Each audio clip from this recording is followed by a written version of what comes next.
যদি ভালো ফসলের আশা করে ঠিকমতো পানি সার দিতে হয় না? তো জান্নাত কি এত সস্তা জিনিস? আপনি কষ্ট না করলে কি জান্নাত আল্লাহ আপনার পকেটে এনে দিব?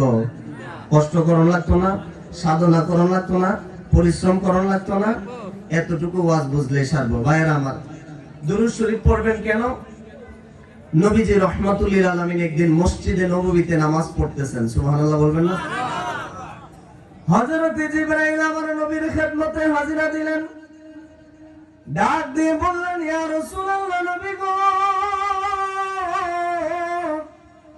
ও মায়ের নবী, আল্লাহ এই মাত্র ওহী পাঠিয়েছেন আপনি নবীর কাছে। আমি জিবরাইল আপনার কাছে ওহী নিয়ে আসলাম। আল্লাহ বলেছেন, আপনার উম্মতরা যদি পৃথিবীর যে কোনো প্রান্ত থেকে একবার দরুদ পড়তে পারে, একবার দরুদ পড়ার সাথে সাথে আপনার উম্মতের আমলনামা থেকে আমার আল্লাহ 10টা গুনাহ মাফ করে দিবেন। সুবহানাল্লাহ বলেন। ভাইরা আমার, নবীজি আরো বলেন, উম্মত জিবরাইল ওহী নিয়ে আসছেন, বলছেন, ইয়া রাসূলুল্লাহ, 10টা গুনাহই শুধু মাফ হবে না, 10টা সওয়াবও আমার আল্লাহ আমলনামায় দিবেন।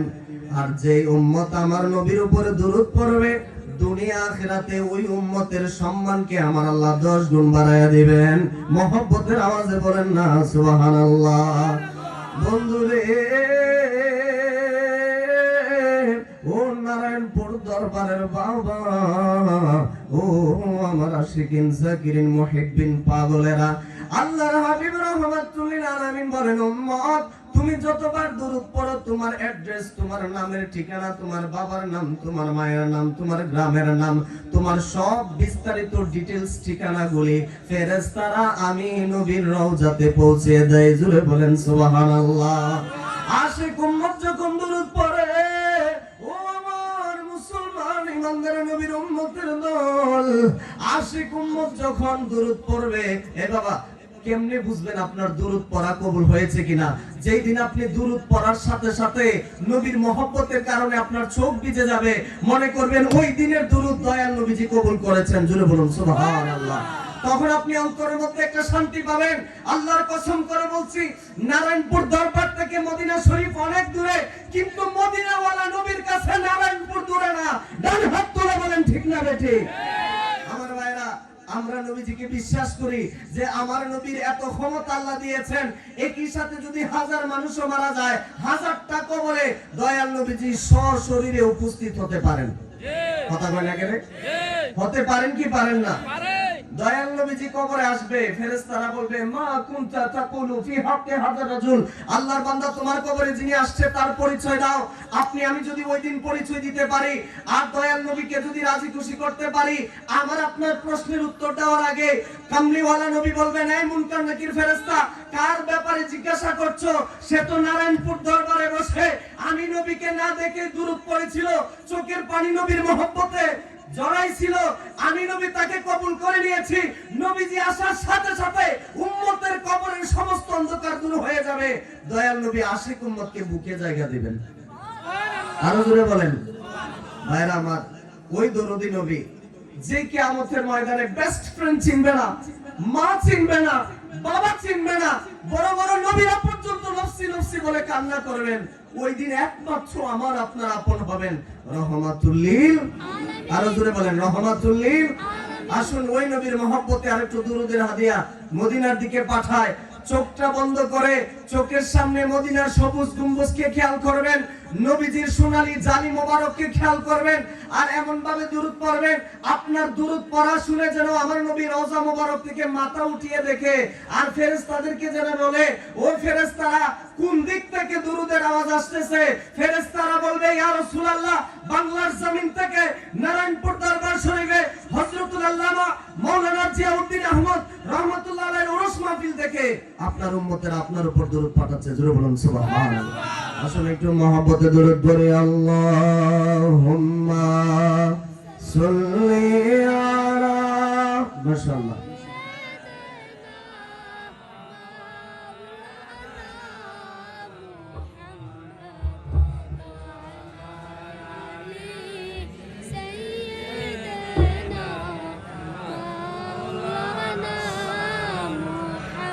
আছি গো ডুবে আমি পাপের সাগরে,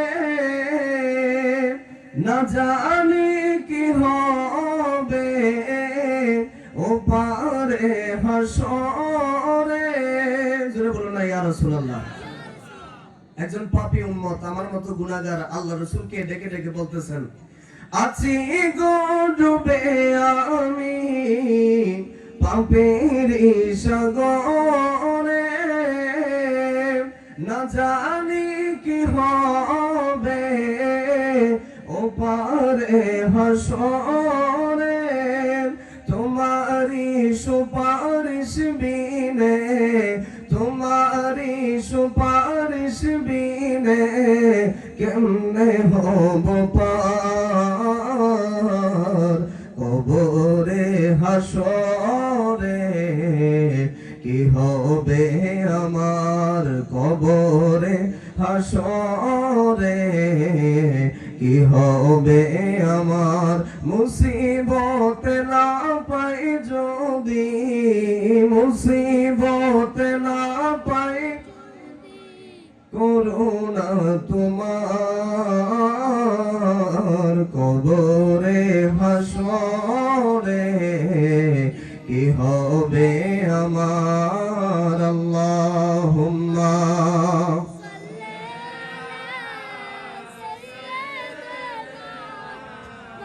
মাওলানা মুহাম্মদ ওয়া আলা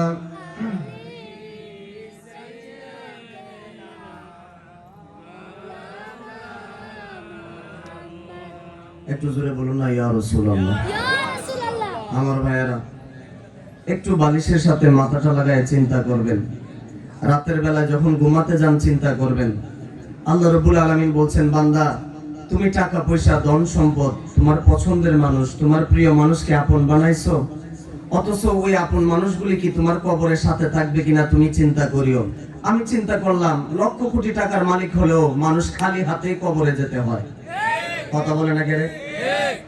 আপনি হাজার দামি ব্র্যান্ডের কাপড় পরলেও কোটিপতির জন্য যে কাপড়ের কাপড়, রিকশাওয়ালার জন্য সেম কাপড়ের কাপড়। কথা কোন?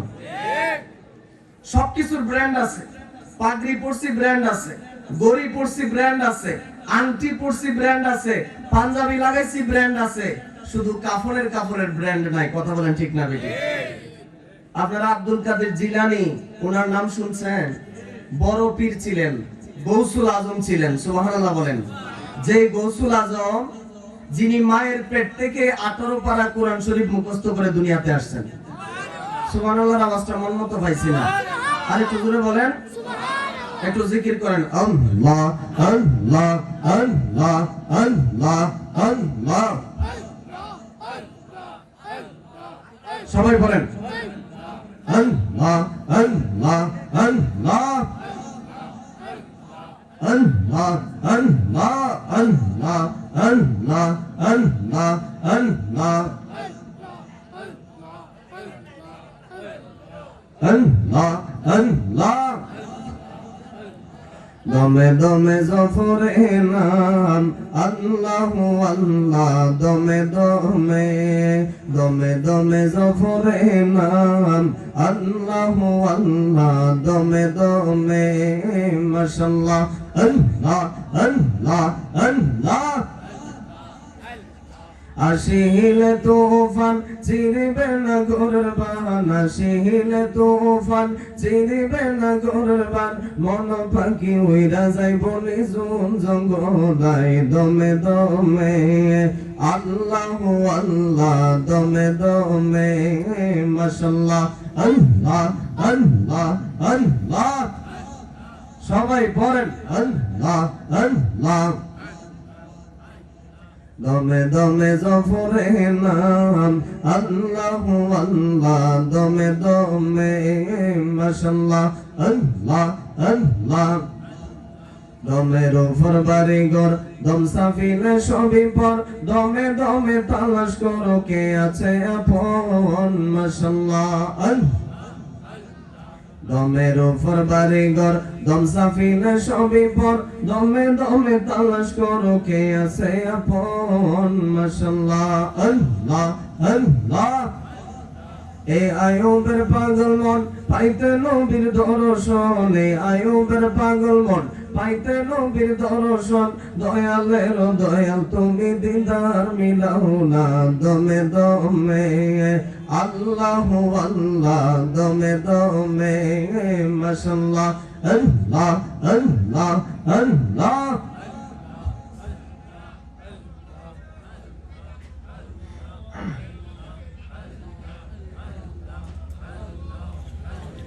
লা ইলাহা ইল্লাল্লাহ মুহাম্মাদুর রাসূলুল্লাহ সাল্লাল্লাহু আলাইহি ওয়াসাল্লাম। সবাই পড়ি আলহামদুলিল্লাহ। ভাইরা আমার, আমি বেশি সময় কষ্ট দিব না। পিসা হুজুর আসার আগ পর্যন্ত আমি একটু সময় আপনাদেরকে নিয়ে কাটাবো। আপনারা জোরে সরে বলেন, হায়াতের মালিক কে?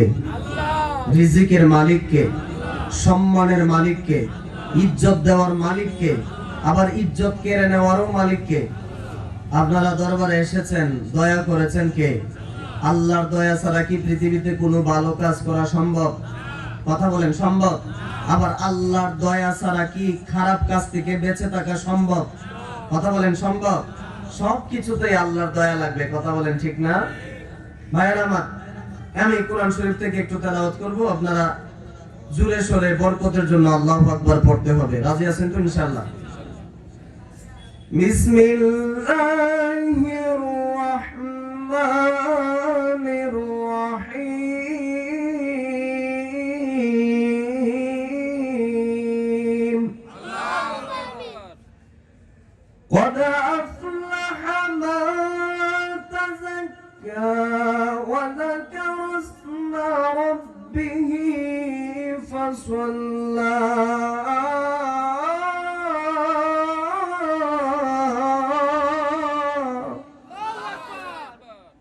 بسم الله الرحمن الرحيم قد أفلح المؤمنون الذين هم في صلاتهم خاشعون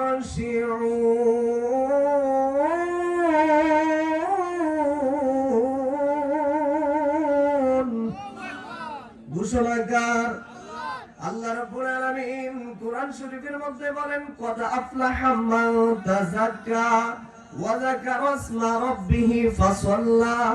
ওই মানুষটাই দুনিয়া এবং আখিরাতে শান্তিতে থাকবে যার কলবটাকে পবিত্র করতে পেরেছে। সুবহানাল্লাহ বলেন। যার কলবটাকে পরিষ্কার রাখতে পেরেছে, যার ভিতর জগৎকে পরিষ্কার রাখতে পেরেছে, ওই মানুষটাই দুনিয়া এবং আখিরাতে সম্মানিত হবে। ও নারায়ণপুরের বাবা, যদি আপনার কলবের ময়লা পরিষ্কার না করে যদি কাবা ঘরের ময়লা পরিষ্কার করতে যান, কোনো লাভ নাই। কথা কয় না কেন? আগে নিজের ভিতরটা পরিষ্কার করেন। কেন আল্লাহর ওলিদের দরবারে যাবেন? ড্রাইভারি করতে হইলে একজন উস্তাদ লাগে। গাড়ি ড্রাইভিং শিখতে গেলে একজন উস্তাদ লাগে না? গাড়ি চালাইতে হইলে একজন উস্তাদ লাগে। ডাক্তার হইতে গেলেও একজন উস্তাদ লাগে। বিমান চালাইতে গেলেও একজন উস্তাদ লাগে। নৌকা চালাইতে গেলেও একজন উস্তাদ লাগে। পৃথিবীতে কোনো কিছু উস্তাদ ছাড়া অর্জন করা যায় না। ঠিক তেমনি ভাবে আল্লাহ এবং আল্লাহ রাসূলকে পাইতে হলে উস্তাদ লাগে। ওই উস্তাদকে আমরা পীর ও মুর্শিদ বলি। কথা বলেন, ঠিক না বেটি? ভাইয়ার আমার, ওই পীর মুর্শিদের কাজ কি? ওই পীর মুর্শিদের কাজ হচ্ছে আপনাকে এমন ভাবে গাইডলাইন দিবে, এমন ভাবে রাস্তা দেখাবে, একদিন আপনি মদিনা পর্যন্ত পৌঁছে যাবেন। জোরে বলুন সুবহানাল্লাহ। বন্ধুরে আমার, ও নারায়ণপুরের বাবা, আমি বলছি বলছিলাম গৌসুল আজম আব্দুল কাদের জিলানী রাহমাতুল্লাহি আলাইহি, ওনার কাছে একজন মুরিদ গিয়ে বলল, হুজুর দুনিয়ার কত মানুষ আপনার দরবারে আসে, আপনার দরবারে আইসা দুনিয়ার শান্তি চায়, টাকা পয়সা চায়, ইজ্জত চায়, কত কিছু চায়। হুজুর আমি টাকা পয়সা কোনো কিছু চাই না, আমি চাই আপনি আমার গুনার চিকিৎসা করেন। কিসের চিকিৎসা? একটু জোরে বলেন, কিসের চিকিৎসা? গুনার চিকিৎসা করেন। আব্দুল কাদের জিলানী রাহমাতুল্লাহি আলাইহি গুনার চিকিৎসা দিতে যাইয়া প্রেসক্রিপশনে প্রথম ওষুধ লিখছেন, বাবা তুমি যদি গুনাহ করতে মন চায় এমন জায়গায় গিয়ে গুনাহ করো যাতে আল্লাহ না দেখে। সুবহানাল্লাহ, বাড়ি গিয়ে করেন, আরো জোরে বলেন সুবহানাল্লাহ। কেমনে ফাগলের লাইনে আনে একটু কই, কেমন কেমনে আল্লাহ ওয়ালা বানায়। দেখবেন আতরের দোকানে গেলে খুশবু পাওয়া যায়, কথা কয় না গেলে। আর শুটকির দোকানে গেলে কি খুশবু পাওয়া যায়? শুটকির গন্ধ আসে, কথা কন। আসমান থেকে বৃষ্টি যখন ফুলের বাগানে পড়ে তখন ফুলের সুঘ্রাণ বেড়ে যায়। আর ওই একই বৃষ্টি যখন ডাস্টবিনে পড়ে তখন ময়লার গন্ধ বৃষ্টির পানিতে আরো বেড়ে যায়। আমাদের ভিতরটা তো গুনার কারণে ময়লা বানায় রাখছে, এই জন্য কোরআন হাদিসের আলোচনা আমার কাছে ভালো লাগে না, কথা কয় না গেলে। আজকে শুক্রবার গেছে না, আপনারা আমার এই কথাটা মিলায়েন। কিছু আল্লাহর বান্দা দেখবেন আপনার এলাকায় আছে, মসজিদে ঢুকবো সবার পরে বাইরেবো সবার আগে, আছে না এরকম? না, কুমিল্লাতে এরকম মুসল্লি নাই, আমার নাই মাশাআল্লাহ, সব আল্লাহর ওলি আছে এরকম, কথা বলেন আসেনি? দেখবেন এবারে এত ব্যস্ত, সপ্তাহে 6 দিন মাশাআল্লাহ মসজিদের ধারে কাছে পাওয়া যায় না। জুমার দিনে গেছে তাও ঠিককা ঘরের টানে করতেছে। আপনি কেমন মানুষ হইলেন? হ্যাঁ, আপনি মসজিদের গাড়া, এই গাড়ার মধ্যে মসজিদ, আমরা বাড়ির কোনার মধ্যে মসজিদ, তো আপনি নামাজ পড়েন না। এবারে এই বেজ্জুতির থেকে বাঁচবার লাগিয়া এমন নামাজ পড়ছে, আগে পরে সুন্নত নাই, নফল নাই, মাত্র 2 রাকাত। আসেনি এরকম মুসল্লি? আসেনি? তা আমি এক মসজিদে জুমার পড়ায় আমি কইলাম, ও তো আপনারা দি জুমার ফরজের সালাম ফিরায় আপনারা মসজিদে যান গা। হুজুর আপনারা আমরা মাসে মাসে বেতন দেই, বাকি নামাজটা তো আপনিই পড়বেন, আমরা পড়ার দরকার আছে? এরকম মুসল্লি আসেনি? তো বাকি নামাজ আপনারা দিয়ে গেছে, আপনি যদি দোয়া করেন তো এমনি আমরা জান্নাতে যাই। আমগা ভাইও আপনার কবরে যদি ফেরেশতারা ফিরে, আমি গিয়া শাস্তিটা লইয়া, আপনার ছেলে লইব, স্ত্রী লইব, ভাই মরণের সময় যদি কোনো কষ্ট হয় এই শাস্তির ভাগ কেউ নিতে পারবে না। কেন দরবারে আসবেন? কারণ একজন ওলি আল্লাহর রূহানি হাত আপনার মাথার উপরে থাকলে শয়তান কোনোদিন আপনার ঈমান নষ্ট করতে পারবে না, কথা বলেন ঠিক না বেটি? ওলি আল্লাহর হাতে হাত দেওয়া মানে আমার রাসূলের হাতে হাত দেওয়া, আর আমার রাসূলের হাতে হাত দেওয়া মানে হাকিকতে আল্লাহর কুদরতি হাতে হাত দেওয়া। দলিল কোরআন শরীফের সূরা ফাতিহা 10 নম্বর আয়াত, আল্লাহ বলেন ইয়াদুল্লাহি ফাওকা আইদিহিম, ইয়া রাসূলুল্লাহ যারা আপনার হাতে হাত দিয়েছে তারা আপনার হাতে হাত দেয় নাই, আমি আল্লাহর কুদরতি হাতে হাত দিয়েছে। জোরে বলেন সুবহানাল্লাহ। ভাইরা আমার, বন্ধুরা আমার, আব্দুল কাদের জিলানীর কাছে যে পাগল গেছেন মনে আছেনি? কিসের জন্য গেছে? গুনার চিকিৎসার লাগা, কথা কন। বলতেছে হুজুররা কোরআন তেলাওয়াত করে আমার অন্তরে কোনো মায়া লাগে না, নামাজে দাঁড়ায় অন্তরে কোনো শান্তি লাগে না, রুকুতে যায় কোনো শান্তি লাগে না, আমার পাশের মানুষ সেজদায় গেলে আল্লাহর নূর দেখে, আর আমি সেজদায় চোখ বন্ধ করলে অন্ধকার ছাড়া কিছু দেখি না।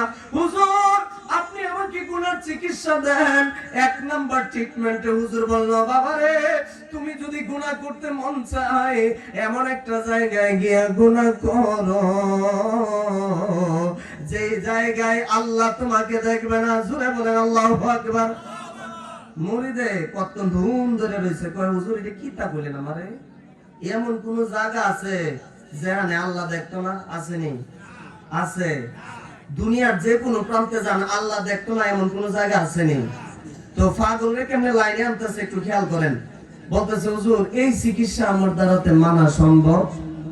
একটু জোরে বলেন, মানা সম্ভব? তো আব্দুল কাদের জিলানী রাহমাতুল্লাহ আলাইহি বলতেছেন, বাবা তাহলে 2 নাম্বার চিকিৎসা হলো তোমার ঘরের দরওয়াজায় যেদিন আজরাইল আসবে ওই দিন তুমি আজরাইলকে বলবা যে আজরাইল আমারে আল্লাহর কাছে একটু তওবা করার সুযোগ দাও, গুনাহ মাফ নেওয়ার সুযোগ দাও, তারপরে তুমি আবার রূহ কবজ কইরো। সুবহানাল্লাহ কইতেন না? কত সুন্দর করে আসে বলছেন। আজরাইল আইবনে আমরা বাড়ি, আপনার ঘরে তো যাইতে তো না, মাশাআল্লাহ যে সুন্দর বিল্ডিং বানাইছেন, এত মজবুত গেট দিবেন, আজরাইল ঢুকতে পারবো? পারবনি? ও মা, আমি তো মনে করছিলাম ডক্টর তো না বুঝে কেন। যাই হোক ভাইয়েরা আমার, আশিক কবি কত সুন্দর করে বলছেন, সে যে নামে আজরাইল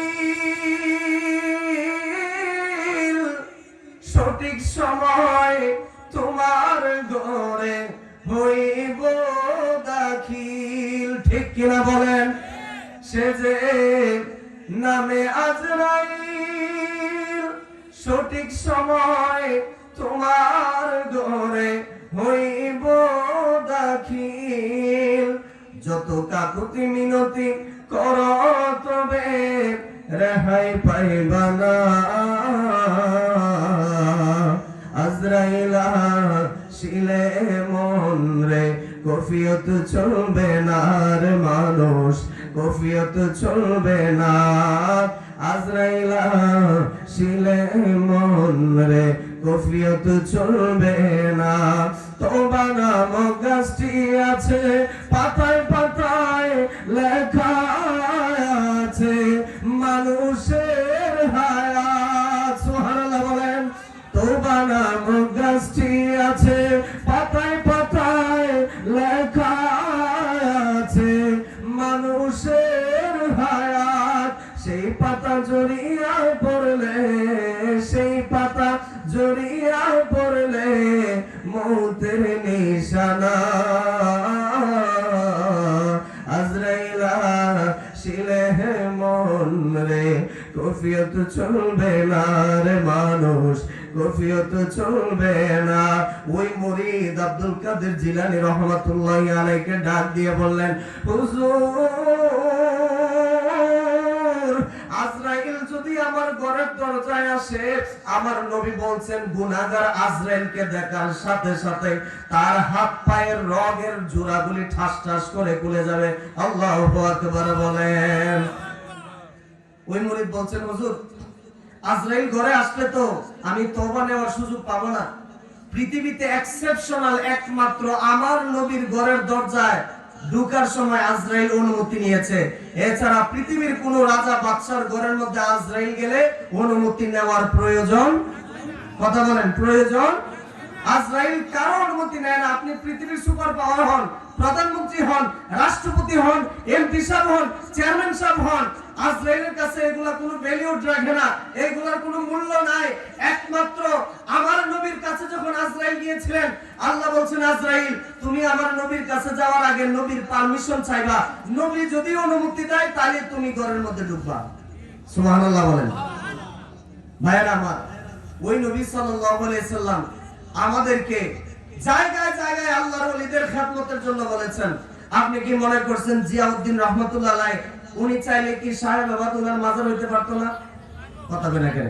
উনি চাইলে কি উনি এলাকায় না থেকে কি ব্রাহ্মণপাড়া থাকতে পারতো না? বুড়িসং থাকতে পারতো না? তো নারায়ণপুরে থাকলো কেন? ওনাকে আল্লাহর রাসূল স্বপ্নে বলছেন জিয়াউদ্দিন নারায়ণপুরে তখন কেউ ঈমান ইসলামের সঠিক দিশা পাবে না, তুমি ওইখানেই থাকো, ওইখানে থেকে আমার দ্বীনের প্রচার তুমি করতে থাকো। জোরে বলেন সুবহানাল্লাহ। যেমনি ভাবে শাহজালাল যখন বাংলাদেশে আসছিলেন, সিলেটে আসার পরে যখন সুরমা নদী দেখলেন, শাহজালাল বলেন আল্লাহ আমি কেমনে নদী পার হব? আল্লাহ গায়েব থেকে আওয়াজ দিলেন, শাহজালাল তুমি তো তোমার রবের ধর্ম প্রচারের জন্য, তোমার নবীর মদিনার ইসলাম প্রচার করার জন্য তুমি সাথে টাকা পয়সা নিয়ে আসো নাই, তুমি একটা জায় নামাজ নিয়ে আসছিলা। তুমি আল্লাহর নামের ভরসা করে জায় নামাজ নদীতে বিছায়া দাও, আমি আল্লাহই তো তোমাকে পার করে দিব। আমার মতো 500 হুজুর যদি কষ্টের দিয়া বান্দা যদি কোন হুজুর ফুসকুনির এই পার থেকে ওই পারে যান, আমি পারাম, আপনারা পারবেন মনে হয় নাকি? পারবেন? কেরে পারতেন না? কারণ আপনার জবান আমার জবান শাহজালালের জবানের মতো এখনো হয় নাই। কথা কয় না কেরে? এখনো শাহজালালের জবান আমার জবান ওই রকম হয়। শাহজালাল জবান দিয়ে যেটা বলেছেন আল্লাহ সেটা কবুল করেছেন। যারা আল্লাহ এবং আল্লাহ রাসূলকে রাজি খুশি করতে পারে তাদের সম্মান দুনিয়া এবং আখিরাতে। শাহজালাল দুনিয়া থেকে বিদায় নিয়েছেন আজকে 705 বছর হয়েছে, এখনো মানুষ শাহজালালকে সম্মান করে কি করে না? বলি আল্লাহদের দরবারে কোনো ধর্ম নাই, কোনো বর্ণ নাই, হিন্দু খ্রিস্টান মুসলমান বৌদ্ধ সবাই বলি আল্লাহদের দরবারে ফয়েজ দিতে যায়। কথা বলেন ঠিক না বেটি? কারণ সবাই তো একই আল্লাহর সৃষ্টি। আজকের দরবারে কি হিন্দু ভাইয়েরা আসে নাই? আসছেনি? কারণ ওনারা আমাদের ভাই। কেন ভাই? কারণ সবার বাবা একজন, হযরত আদম আলাইহিস সালাম। কথা কয় না কে রে? আপনারা কি শীত ধরে লেছে কেন? সন্ধ্যা রাতে কি খাইছেন না? তো একটু জোরে আওয়াজ দেন না। সবার বাবা একজন, নাম হযরত আদম আলাইহিস সালাম। সবার মা একজন, নাম হযরতে হাওয়া আলাইহিস সালাম। আপনার বাবার নাম, তার বাবার নাম, তার বাবার নাম, এই রকম ভাবে যাইতে যাইতে যাইতে যাইতে যাইতে গিয়া দেখবেন সবার বাবা একজনই, হযরত আদম। তো সবাই যেহেতু এক বাবার সন্তান, তাহলে এই হিন্দু ভাইরা আমাদের ভাই না? কথা কয় না কেন? ভাইনি। এই জন্য আমার রাসূলের দরবারে যে ছেলেটা খেদমত করত, সে মুসলমান ছিল না, ইহুদি ধর্মের ছিল। আল্লাহু আকবার কয় না? ভাইরা আমার, বন্ধুরা আমার, খুব গভীর মনোযোগ, একেবারে শেষ পর্যায়ে চলে আসছি। বেশি লম্বা চূড়া কথা নাই। বুখারী শরীফের হাদিসে আসছে, আমার নবীকে একটা ছেলে ওযুর পানি আগায় দিত, যার বয়স 12 বছর। কত বছর? একটু জোরে বলেন, কত বছর? ইমানে আওয়াজ বলেন, কত বছর? 12 বছরের একটা ছেলে রে বাবা, আমার নবীকে ওযুর পানি আগায় দিত। একদিন আল্লাহর নবী হঠাৎ দেখলেন ওই ছেলেটা মসজিদে নাই। আমার নবী রাহমাতুল লিল আলামিন ডাক দিয়ে বললেন, ও আমার সাহাবীরা, আমার ওই খাদেমটা কোথায়? নবীজির সাহাবীরা ডাক দিয়ে বললেন, ইয়া রাসূলুল্লাহ, আপনার ওই খাদেম অসুস্থ, আপনার ওই খাদেম বিছানায় ছটফট করতেছে অসুস্থ অবস্থায়। আমার নবী খবর পায়া তাড়াতাড়ি ওই ইহুদি ধর্মের মানুষটার বাড়িতে চলে গেলেন। সুবহানাল্লাহ বলেন, একটু জোরে বলেন না সুবহানাল্লাহ। নবীজি আমার ইহুদির বাড়িতে গেলেন। যাওয়ার পরে দেখতেছে ছেলেটার প্রচন্ড জ্বর, ছেলেটা খুব বেশি অসুস্থ, তার কপাল দিয়ে গাম বের হচ্ছে। কিছুক্ষণের মধ্যে তার ঘরে জিবরাইল ফেরেশতা হাজির। সুবহানাল্লাহ বাড়ি দিয়া কয়েন, আর একটু জোরে কোন। আচ্ছা, আপনারা কি শুক্রবারে মসজিদের হুজুরের ওয়াজ শুনেন না? তো কোন জায়গা সুবহানাল্লাহ কোন লাগে আপনার একটা আন্দাজ আছে না? তো আমি বারবার কইলাম কিতাম, আপনারা আন্দাজ করে কই নেবেন। জোরে কোন সুবহানাল্লাহ, আর জোরে বলেন। আচ্ছা, সুবহানাল্লাহর ওয়াজটা ফাঁকি দিয়া কইরা নাই। নবীজি বলেন, আমার কোন উম্মত একবার আল্লাহকে খুশি করার জন্য যদি সুবহানাল্লাহ বলে, আসমান এবং জমিনের মধ্যে যতটুকু খালি জায়গা আছে আল্লাহ সওয়াব দিয়ে ওই উম্মতের আমলনামা ভরপুর করে দেয়। সুবহানাল্লাহ, আর জোরে বলেন সুবহানাল্লাহ। আওয়াজটা মদিনা পর্যন্ত যাইতাছে না, আর জোরে বলেন সুবহানাল্লাহ। ভাইরা আমার, বন্ধুরা আমার, নারায়ে তাকবীর, নারায়ে রিসালাত, আমাদের ওলির আগমন, ইসলাম কিবলার আগমন, নারায়ণপুর দরবার শরীফ, নারায়ে তাকবীর, নারায়ে রিসালাত, নারায়ে গাউসিয়া, আহলে সুন্নাত ওয়াল জামাত, পিসা হুজুরের আগমন, শুভেচ্ছার স্বাগতম, পিসা হুজুরের আগমন, শুভেচ্ছার স্বাগতম, আল্লাহর ওলির আগমন, শুভেচ্ছার স্বাগতম। এই মাহফিলের পক্ষ হতে লাল গোলাপ শুভেচ্ছা, এই মাহফিলের পক্ষ হতে লাল গোলাপ শুভেচ্ছা। নারায়ে তাকবীর, আল্লাহু আকবার, নারায়ে রিসালাত, ইয়া রাসূলুল্লাহ, নারায়ে গাউসিয়া, ইয়া গাউসুল আজম, আহলে সুন্নাত ওয়াল জামাত, জিন্দাবাদ জিন্দাবাদ, নারায়ণপুর দরবার শরীফ, জিন্দাবাদ জিন্দাবাদ, হযরতুল আল্লামা এটিএম মহিউস সুন্নাহ সাহেব কিবলার আগমন, শুভেচ্ছার স্বাগতম। আল্লাহ কবুল করুন, মঞ্জুর করুন, আমিন বলেন। আমিন। পেশা হুজুর যদি অনুমতি দেন, আমি 1 মিনিটে আমার কথাটা গুছিয়ে ফেলবো। বাজান 1 মিনিট শেষ করে দিন। যাই হোক, আমি বলছিলাম আমার নবী কার বাড়িতে গেছেন? কথা কয় না, ইহুদির বাড়িতে গেল না? নবীজি যখন গেলেন, আজরাইল ফেরেশতা হাজির। আজরাইল ফেরেশতাও এসেছেন, তার আগে জিবরাইল আলাইহিস সালাম এসেছেন। জিবরাইল বলতেছেন, ইয়া রাসূলুল্লাহ, যেই খাদেমকে আপনি মহব্বত করেন, ভালোবাসেন, এই খাদেম তো কিছুক্ষণের মধ্যে মারা যাবে। আর হুজুরে বলেন, এই খাদেম কিছুক্ষণের মধ্যে মারা যাবে। আমার ভাইরা, নবীজির ভালোবাসাটা কত দামি এটা বোঝানোর জন্য আপনাদেরকে এই ঘটনাটা বলতেছি। ভাইরা, কেন ওলি আল্লাহর দরবারে আসবেন? কারণ ওলি আল্লাহদের খানকা এক একজনের এক এক জায়গায় হতে পারে, কিন্তু সবার স্টেশনে একটাই, সেটা হচ্ছে সোনার মদিনা। কথা বলেন ঠিক না বেঠিক? আমার ভাইরা, ব্যক্তি কোনো দল হতে পারে না, সবার দল মদিনাওয়ালার প্রেমিক। কথা বলেন ঠিক না বেঠিক? সবাই আল্লাহ রাসূলকে ভালোবাসে। ওই ভালোবাসার কারণে আমরা একদিন হাশরের ময়দানে উঠবো। আলা হযরত ইমামে আহলে সুন্নাত মুজাদ্দিদুদ্দিনে মিল্লাত ইমাম আহমদ রেজা খান বলেছিলেন, ও নবীর উম্মতেরা, তোমরা জানো না কিয়ামতের ময়দানে আমার নবী বরের সাজে সাজবেন, আর আমরা নবীর পিছনে বরযাত্রী হয়ে জান্নাতে সমস্ত নবীদের আগে জান্নাতে জান্নাতে ঢুকবো। জোরে বলেন সুবহানাল্লাহ। ভাইরা আমার নবী ইহুদির বাড়িতে গেলেন, বলেন বাবা রে, আজরাইল ফেরেশতাও হাজির, আমার ভাই জিবরাইলও এসেছেন, বলতেছেন ইয়া রাসূলুল্লাহ আপনার খাদেম মারা যাবে। ও আমার সন্তান, তুমি এতদিন আমার ওজুর পানি আগাই দিছো, এত খেদমত করেছো, আমি তোমাকে কোনোদিন কলেমা পড়ার কথা বলি নাই, আজকে তোমাকে বললাম তুমি কলেমাটা পড়ে দাও। হাদিসের কিতাবে আসছে ফানাজারা ইলা আবিহি ওয়া নবিহি, ছেলেটা একবার তার বাবার চেহারার দিকে তাকায়, একবার আমার নবীর চেহারার দিকে তাকায়, ছেলেটাও কান্না করতেছে, আমার নবীও কান্না করতেছে। তার বাবা এক পর্যায়ে বলল, এ আমার সন্তান, মুহাম্মদুর রাসূলুল্লাহ সাল্লাল্লাহু আলাইহি সাল্লাম যা বলেছেন তুমি তোমার জবান দিয়ে বলে দাও। তখন ওই ছেলে কলেমা পড়লো। আল্লাহর নবী তার ঘর থেকে যখন উঠানে আসলেন, আল্লাহর নবী দোয়া করলেন, আল্লাহুম্মা আনকাযাহুল্লাহু মিনান নার। নবীজি বুঝতে পারলেন ওই ছেলে আর দুনিয়াতে, কথা কয় না, ওই ছেলে দুনিয়াতে, ছেলেটা মারা গেছে। নবীজি দোয়া করলেন, ভিতর থেকে কান্নার আওয়াজ শুনলেন। নবী দোয়া করলেন, আল্লাহ আমি নবীর উসিলায় এই ছেলেকে জাহান্নামী থেকে জান্নাতি বানায় দিয়েছেন। জুড়ে বলেন সুবহানাল্লাহ। আপনারা বলেন আমার জানা মতে, আমার স্টাডি, আমার পড়াশোনা, আমার রিসার্চে আমি যতটুকু পড়াশোনার সুযোগ হয়েছে, আমার জানা মতে পৃথিবীর মধ্যে সবচেয়ে কম সময়ে যিনি সাহাবী হয়েছেন উনি ওই ছেলেটা, যিনি ঈমান এনেছেন কিন্তু এক ওয়াক্ত নামাজ পড়ার সুযোগ পায় নাই, একবার রোজা রাখার সুযোগ পায় নাই, ঈমান এনেছেন 2 মিনিট পরে ইন্তেকাল করেছেন, সাহাবী হয়েছেন। সাহাবীর মর্যাদা কেমন? স্বয়ং গৌসে পাকের উপরে। সুবহানাল্লাহ। কোন ওই সাহাবী যাদের ব্যাপারে আল্লাহ কোরআনে বলছেন রাদিয়াল্লাহু আনহুম ওয়া রাদু আনহু, সাহাবী কারা? যারা ঈমানের চোখ দিয়ে আমার নবীকে দেখেছেন এবং ওই ঈমানের উপরে যাদের মৃত্যুবরণ হয়েছে, তাদের সম্মান এত বেশি যে নবীজির সাহাবী যারা হয়েছেন নিঃসন্দেহে জান্নাতি। জোরে বলেন সুবহানাল্লাহ। ওই সাহাবী একটু নামাজ পড়া লাগে নাই, ঈমানদার হয়েছেন, জান্নাতি হয়ে গেছেন। কার উসিলায়?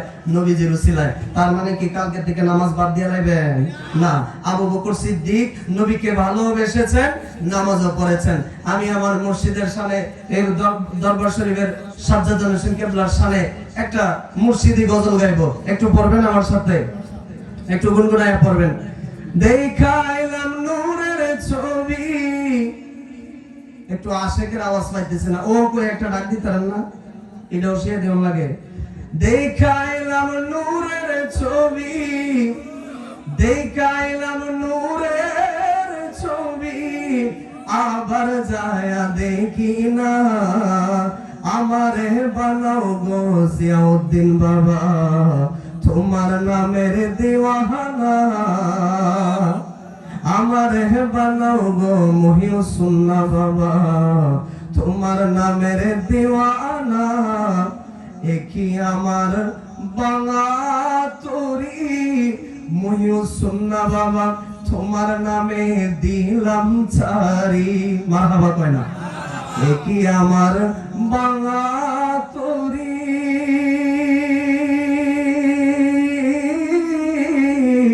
মুর্শিদ তোমার নামে দিলাম ছাড়ি, আমি না যেন ডুইবা মরি, ও মুর্শিদ